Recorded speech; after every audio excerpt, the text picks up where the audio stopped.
జీపుతో ట్యాంకులను ఢీకొన్న హవల్దార్ అబ్దుల్ హమీద్ గురించి ఈరోజు మనం తెలుసుకుందాం. ఉత్తరప్రదేశ్ ఘాజీపూర్ జిల్లాలోని దాముపూర్ గ్రామంలో ఉస్మాన్ సకానా బేగం దంపతులకు జన్మించాడు అబ్దుల్ హమీద్. వారి కుటుంబం వృత్తిరీత్యా దర్జీ పని.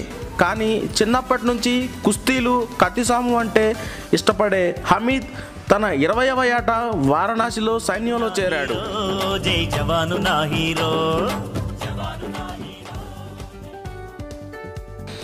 రీకాయిల్లెస్ గన్ వాడకంలో అత్యంత ప్రావీణ్యం సాధించిన హమీద్ 1962 చైనా యుద్ధంలో తన వీరత్వం ప్రదర్శించాడు.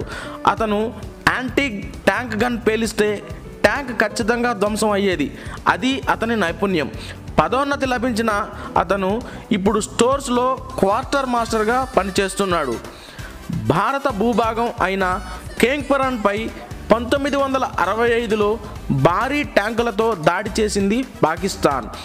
ఆ ట్యాంకులను ఎదుర్కోవాలంటే భారత్ ట్యాంకులు వచ్చేదాకా ఆ పోస్ట్ను మనం కాపాడుకోవాలి. ఏం చేయాలి ఆలోచిస్తున్న అధికారుల మధ్యలో వెనువెంటనే అబ్దుల్ హమీద్ నైపుణ్యం కనపడింది.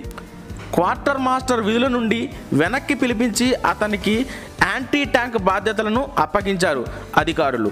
సామాన్యంగా ఒక ట్యాంక్ని ధ్వంసం చేయాలంటే మరో ట్యాంకుతో దాడి చేయాలి. యాంటీ ట్యాంక్ గన్తో నిక్కచ్చిగా గురి చూసి దాడి చేస్తే కూడా ధ్వంసం చేయవచ్చు. కానీ ఆ రోజుల్లో టెక్నాలజీ లేకపోవడం వలన మానవ నైపుణ్యం మీదే ఆధారపడవలసి వచ్చేది. అందులో ఖచ్చితత్వం చాలా తక్కువగా ఉంటుంది.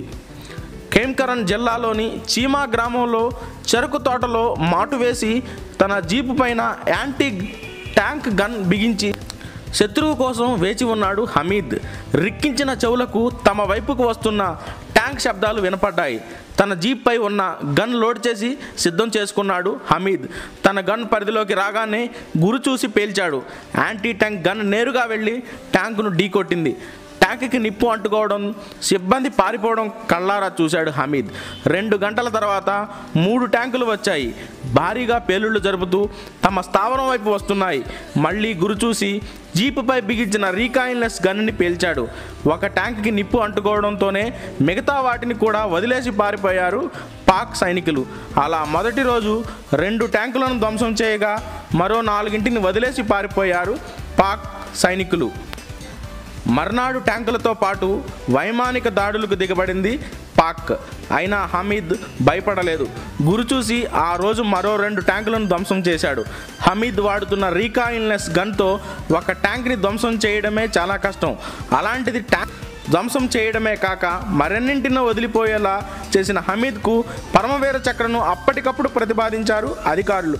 కంట్లో నలుసులా ఉన్న హమీద్ జీప్ అంతు చూడాలని మర్నాడు పాక్ సైన్యం బయలుదేరింది. తమ ట్యాంకులతో ముందుగా ఆ జీప్పై దాడి చేయాలనే వ్యూహంతో వచ్చారు పాక్ సైనికులు. వారికి తాను కనపడకుండా మాటు వేస్తూ మరో 3 ట్యాంకులను ధ్వంసం చేసి తన విజయ పరంపరను కొనసాగించాడు హమీద్. 4వ ట్యాంక్కి గురి పెడుతుండగా ఆ ట్యాంకులో ఉన్న శత్రు సైనికులు పసిగట్టారు హమీద్ జీప్ని. హమీద్ జీప్లోని గన్ పాక్ ట్యాంక్ ఒకేసారి పేలాయి. 2 లక్ష్యాన్ని ఛేదించాయి. పాక్ ట్యాంక్ ధ్వంసం కాగా ట్యాంక్ దాడి మూలంగా జీప్ తట్టుకోలేకపోయింది. భారత వీరుడు నేలకొరిగాడు. హమీద్ విజయ పరంపర ముగిసింది. కానీ హమీద్ పోరాట ఫలితంగా తన ట్యాంకులను కేంకరన్కి పంపే వ్యవధి భారత్కి దొరికింది. భారత ట్యాంకులు కేంకరన్కు చేరాయి. భీకర సమరం సాగింది. పాకిస్తాన్ తన 100 ట్యాంకులను వదిలేసి పారిపోయింది. హవల్దార్ అబ్దుల్ హమీద్కు మరణానంతరం పరమవీర చక్ర సత్కారం చేసింది భారత ప్రభుత్వం. ఆ చీమా గ్రామానికి అసల్ ఉత్తర్ అని పేరు పెట్టారు. దీటైన సమాధానం అని దీని అర్థం. అక్కడ అబ్దుల్ హమీద్ స్మారకం కూడా ఉన్నది. జై జవాన్. జై జవాను నా హీరో.